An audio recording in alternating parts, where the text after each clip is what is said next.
Hello, welcome back to my channel. Yes, I know it's no longer June, but I will still wave this in your face because I can. Anyway, if you are just joining me for the first time, hi, my name is Angelfish, pronouns they, them. You clicked on the title. You probably have a vague idea of what this video is. I just want to talk about Skultimate Secrets Monster High for a bit. Now, before we do, be sure to hit the like button, subscribe, turn on bell notifications, all of that YouTube junk. And it is time for the rant of the century. No, not really. It's not going to be a rant. I mean, it might be, but it might not be. Anyway, I wanted to start off with the lockers now that we are 2 series into this. Now, we'll start with the pros of the lockers. Obviously, they have the cute illustrations that they come with. You know, you can store your doll or display your doll in them. You can remove the front panel to make them into like a fun little decoration. Like I saw someone put fairy lights in this compartment, and I think that's very cute. Obviously, you can store spare pieces that you're not using in them. So, you know, that's always fun. The keys make great fidgets toys if you are, you know, autistic like myself.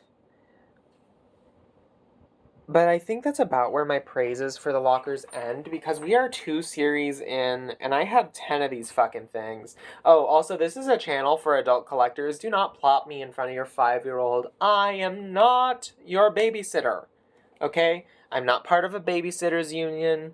I don't get paid hourly to babysit your child. I don't get paid at all to babysit your child. In fact, I am not your child's babysitter. I don't know how many times I have to say that because I've had people complain to me that I swear too much in your video, in my videos for their liking, and that they think I'm inappropriate for their children. Good! I don't want you to plop me in front of your child, okay? This is a channel for adult collectors and also sometimes parents. Some parents do follow me on here, and I try not to swear so much because of that, but it's just kind of like, you know, this is an adult perspective because I am an adult. And yeah, that. Anyway, that disclaimer aside.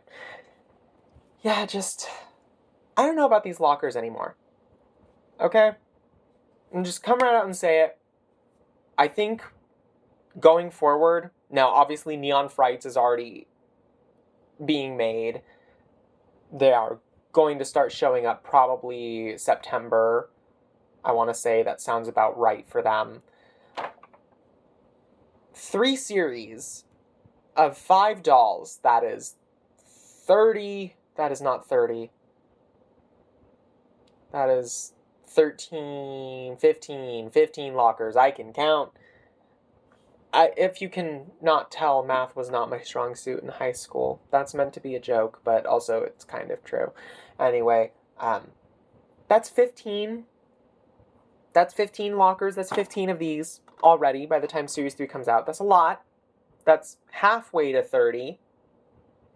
If you get 2 of each doll from each assortment, I think that is not quite 30 either. I don't know what 2 times 15 is, actually. I'm trying to do the math in my brain. I got sidetracked. I'm having a bimbo moment. That's just how my brain is sometimes. Anyway, bottom line, it's a lot of lockers. It is a lot. A lot more than any human person needs in their life.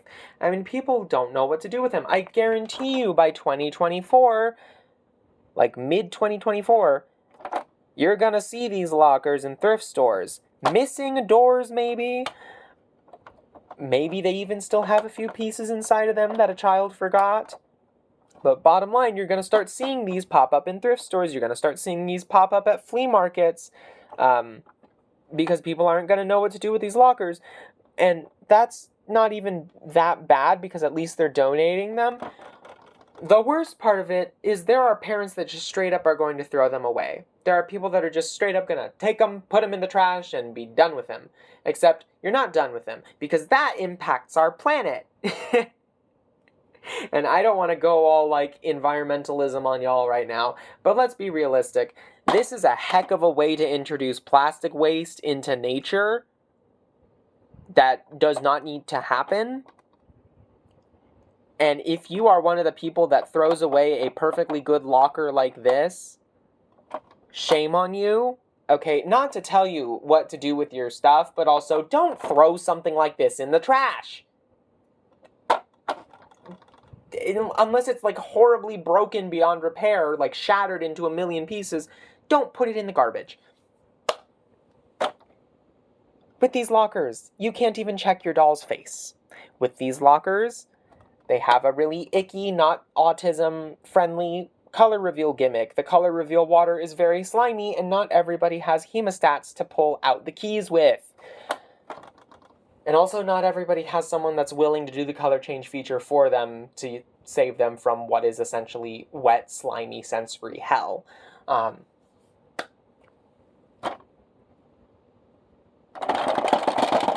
These are not great. I'm tired of them. To avoid sounding like a broken record, I will propose a few solutions to the lockers going forward.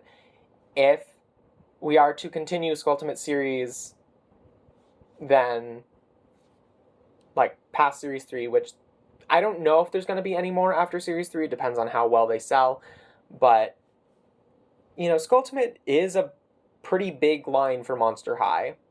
Like, it's a very big line for them. They are selling very well, very consistently. Nobody can deny that. That being said, going forward, I think they need to eliminate this giant chunk of plastic and replace it with something like cardboard, because honestly, a cardboard packaging, it's recyclable, it's better for the environment, and you could put a small little window in it to view your doll's face, which is one of the biggest complaints that people have with these lockers, is that you can't see what your doll looks like face-wise, so you can't tell if you're getting a good screening. And some people, you know, get very horrible dolls, unfortunately for them, because of that. And it's just, we need to be able to see the doll's face. Okay, like, the consumer needs to be able to see the doll's face before they buy, so they know what they're getting into. You know, like, do I connect with this doll, or am I going to have to return it in 5 minutes after finding out it's not the face screening I wanted, and then go to hope and look for another one, only to be disappointed again, likely. You know, I have friends that buy 3 or 4 Skultimate dolls of the same character at a time, open them all to pick the best face, and then return the ones that they didn't like.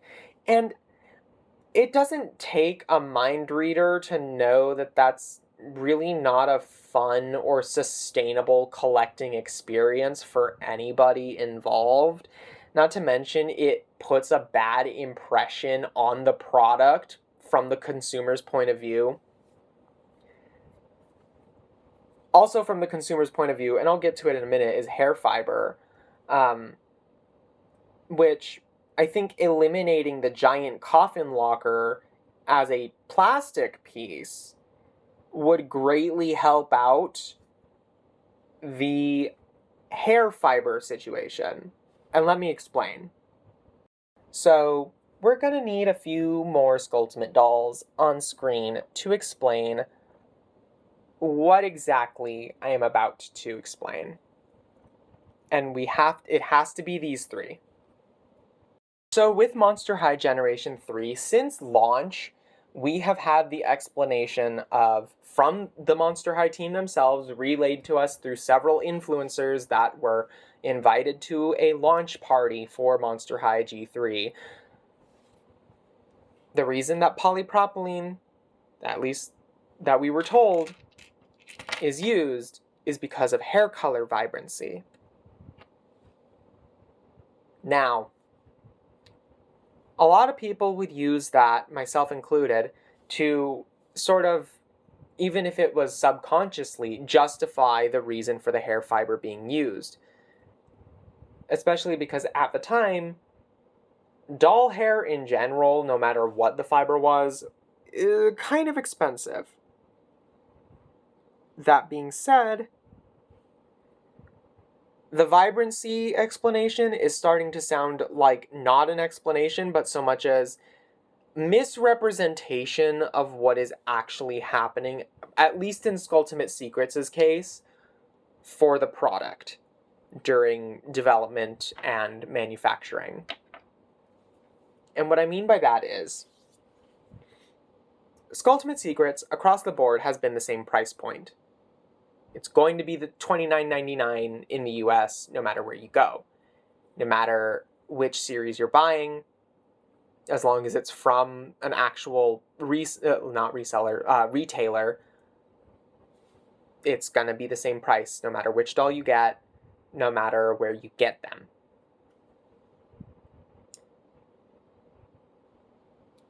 Something is going on with the budget for the dolls in order to keep them at that price. Otherwise, the retailers will not stock them. Retailers want something done in a specific window, in a specific way, so that they feel comfortable guaranteeing shelf space for something. If something doesn't look like it's going to move inventory or units, they're not going to want it. So, for example, if Monster High wanted to use Saran and still keep the plastic lockers on all of Iridescent, and Target's the only retailer in the US that's really carrying them in stores right now, Target probably would have said no, because the cost would have been too high. Am I making sense? What I'm getting at here is vibrancy is probably not actually the explanation for why we are getting poly for hair colors that have Saran matches. And they do have Saran matches. Oh, believe me, they do. In fact, I guarantee you that the average consumer would not be able to tell you what the difference is between these two colors here. While there is a subtle difference, it's not something that most children will pick up on. It's not something that most parents will pick up on. And seeing as this is a doll brand, those are really the primary demographics, as a play line. So the vibrancy excuse doesn't really work here. And I'm going to call it an excuse from now on, because it feels like they were not being honest with us in that term. Whether that was their intent or not, that's just how it feels now. Because, we have a fun fantasy color like this, and the matches are pretty damn close. If anything, the poly on Cleo here is warmer toned than this. It's slightly less vibrant. And maybe the designer intent was to have a more golden tone to the hair, but even then, you can marble some blonde Saran into the blue Saran to give it that sort of ashy golden look. It didn't have to be poly if we were doing it for artistic reasons. And I don't think people would be mad or as mad at the polypropylene if we were given the explanation because of budget reasons rather than the artistic vision thing, because it doesn't feel like that way anymore. It really doesn't, because you're getting so similar with the hair blends now that we have Saran matches for that it's not even funny. It's not even funny. Like, again, you can test this out for yourself. If you have a younger sibling or a parent, someone who's a very casual consumer of dolls, pause this right here and ask them what the difference between the shade of pink is here. Can they tell you what the shade of pink is? What the difference is?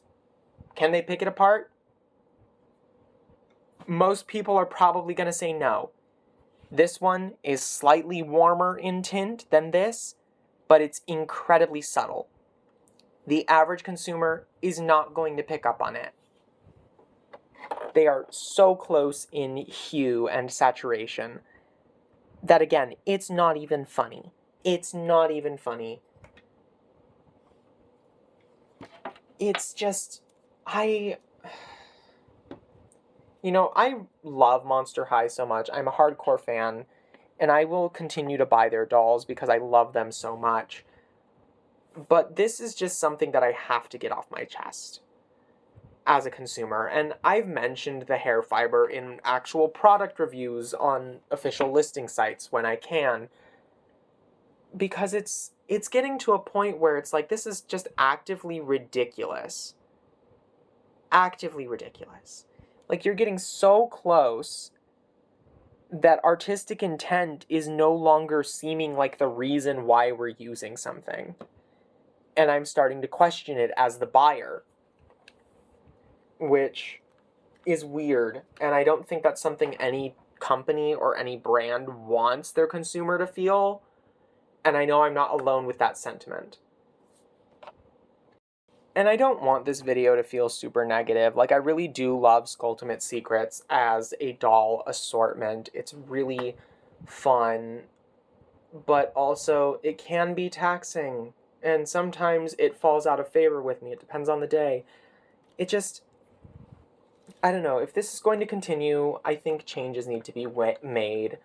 I think we need to reevaluate whether or not this is the main line that Monster High wants to represent itself with for G3, because as much as they've been pushing the signature line, as much as they've been pushing the basic core dolls, from the average doll collector's perspective, from the average person's perspective, Monster High G3, they probably don't see the signature dolls as the forefront right now. It's probably Skultimate, because that's the doll assortment that's getting the most buzz online, aside from, I think, Signature Abby at the moment.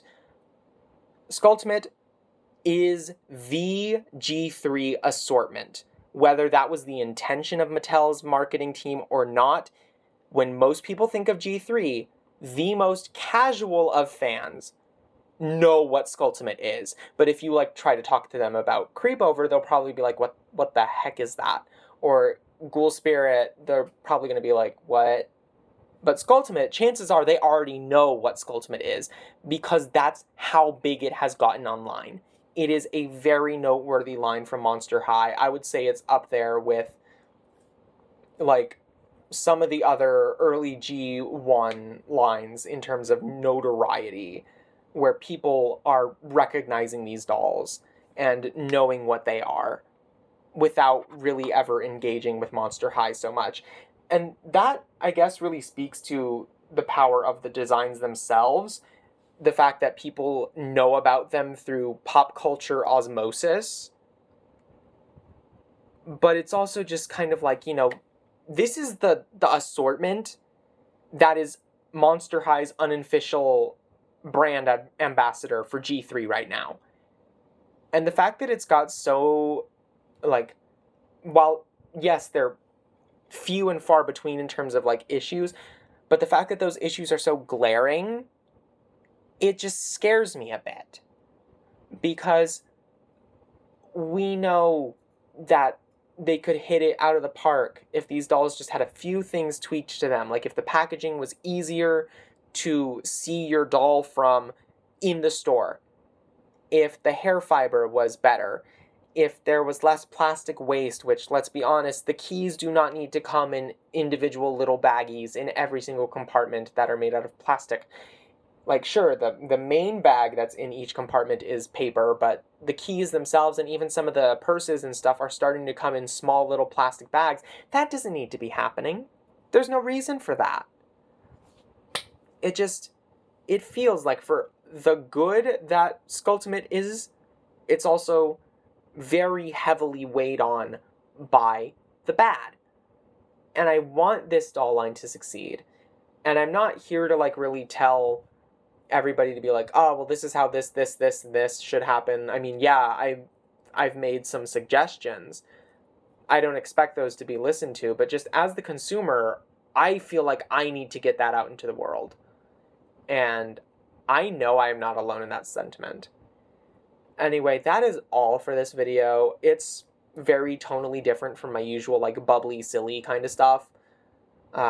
While, yes, it's still very much unserious because this is dolls, like, it's not the end of the fucking world. I am well aware of that. It just, I feel the need to, because I am passionate about this, talk about it. Anyway, if you've made it to the end, give yourself a pat on the back, because this video took 5 attempts to make in order to feel as concise as I wanted it to. And thank you all so much for watching, my little guppies. I will see you all in the next video. Let me know your thoughts in the comments below. And it is about to thunderstorm very hard here, so I have to call it quits for the day. For real this time, thank you all so much for watching. Love ya. Mwah.